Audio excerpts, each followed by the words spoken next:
The story begins not with a bang, but with a question.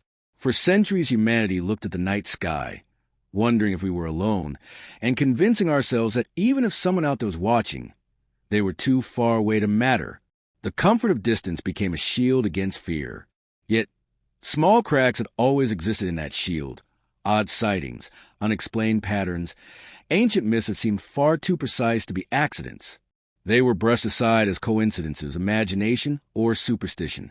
But the truth was never far, it was only hidden, waiting for the moment when it could no longer be denied. It began with the stars themselves.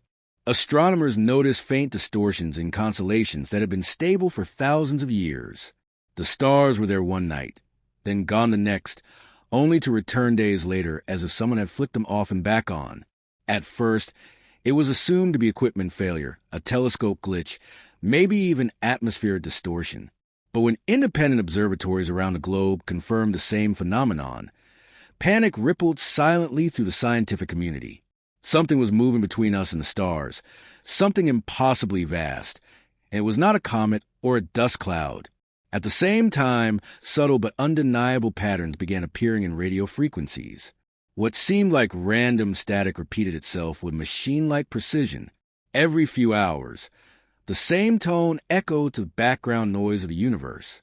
It wasn't loud, it wasn't aggressive, but it was deliberate. Governments quickly classified the data, issuing gag orders to observatories. But secrets on Earth never stay buried for long.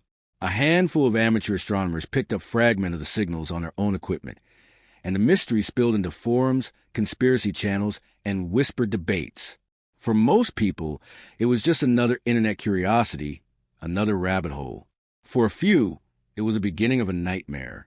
Animals noticed first. Entire migrations of birds shifted by hundreds of kilometers for no biological reason. Whales swam in perfect spirals across vast stretches of ocean. Insects gathered in geometric clusters, their movement resembling equations rather than instincts. Farmers found cattle standing still in pastures for hours, staring in unison at the same corner of the sky. These weren't random anomalies. They were coordinated, and they were spreading. Humanity prided itself on rational explanations, but no explanation seemed rational enough. Meanwhile, hidden deep in the archives of old civilizations, researchers uncovered chilling parallels. Carvings from Mesopotamia showed not just gods descending from the heavens, but cages, pens, and enclosures. The Mayans had glyphs that depicted humans standing under transparent domes, labeled with symbols that eerily matched the frequency pattern scientists were now receiving. Egyptian texts described Earth not as the world, but as the garden of the skykeepers. These details had long been interpreted as metaphor, myth, or ritual imagination. Now they looked like warnings. The first undeniable break came when seismic scanners in South America detected something unnatural beneath the Andes. For decades it had been dismissed as just another geological curiosity, a dense metallic mass deep underground. But a new wave of satellite imaging revealed sharp angles, perfectly symmetrical corridors, and a power signature pulsing faintly like a heartbeat. Drilling was attempted. Every drill bit shattered after a certain depth, as though some invisible wall guarded what lay below. The world's governments hushed the discovery, but whispers leaked out, describing it as a machine ancient and still running, a machine that had been under our feet since before human civilization itself. Then came the message. The repeating signal that had baffled scientists suddenly changed. For years it had been a cryptic sequence of tones. One evening it shifted, forming a structure so mathematically clear that even schoolchildren recognized the pattern. It was language, not ours, but universal in its design. Linguists and mathematicians collaborated desperately, and within weeks, the translation merged. The message was simple, terrifying in its bluntness. 3 words, the specimens matured.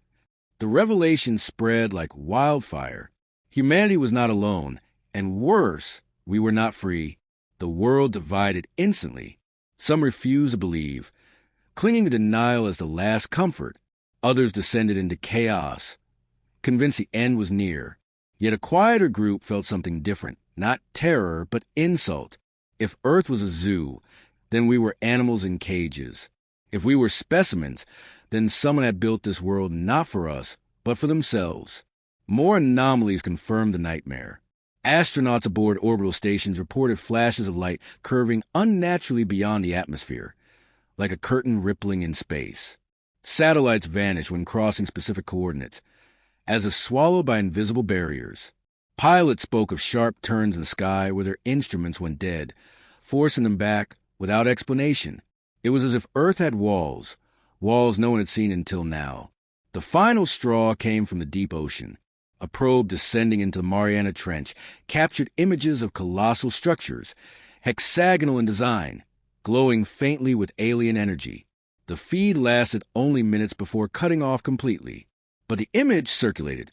Massive pillars embedded into the ocean floor, pulsing with the same rhythm as the underground machine in the Andes. Earth was not natural. It was built, modified, and enclosed. We were not explorers of the cosmos. We were captives inside a preserve. Religions fractured. Some declared the aliens were gods returning to judge humanity. Others claimed they were demons. Still others saw them as jailers. Governments struggled to maintain control, silencing media outlets and criminalizing the spread of information, but the truth was too big, too loud. No decree could hide it anymore. The zoo was real. In coffee shops, in dimly lit bedrooms, in underground chat rooms, whispers grew into theories. People asked, if Earth is a zoo, who built it? Why did they make us? Were we entertainment, an experiment, or something worse? And most importantly, were the keepers still watching? The message had broken humanity, but the reaction that followed shattered it further. Nations scrambled to seize control of information, locking down borders, censoring broadcasts, and preparing militaries for a war they didn't even understand. Ordinary people filled streets, demanding answers, some begging for salvation, others screaming for revenge against unseen captors. Fear mixed with fascination. Every religion, every ideology, every belief system was suddenly under siege by the same question. If Earth was a cage, then who held the key? The first open display came not from governments, but from the sky itself. On a night like any other, the stars blinked in and out again. This time, however, they did not return immediately. A shadow the size of a continent slid across the heavens, darker than night itself, blotting constellations as it moved. Cities fell silent as millions looked upward and saw a shape, vast and geometric, hovering in orbit, cloaked, hidden for centuries, perhaps millennia. The keepers finally revealed themselves. They did not speak directly at first. Instead, instruments went dead. Satellites ceased transmission. Airplanes grounded themselves as navigation failed worldwide. Then came the sound, not through speakers, not through radios, but inside the minds of every human alive. A calm, disinterested voice, layered in harmonics too complex for human throats, said only this: "You are not free. You were never free. You are part of our grand collection." The voice lasted less than 10 seconds, but the consequences rippled like shockwaves. Riots erupted in capitals. Suicide cults declared the end of days.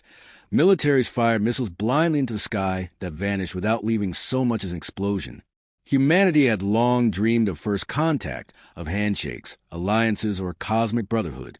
What we received instead was a statement of ownership. In the days that followed, more ships uncloaked. They did not attack. They did not invade. They hovered in the upper atmosphere like caretakers inspecting livestock.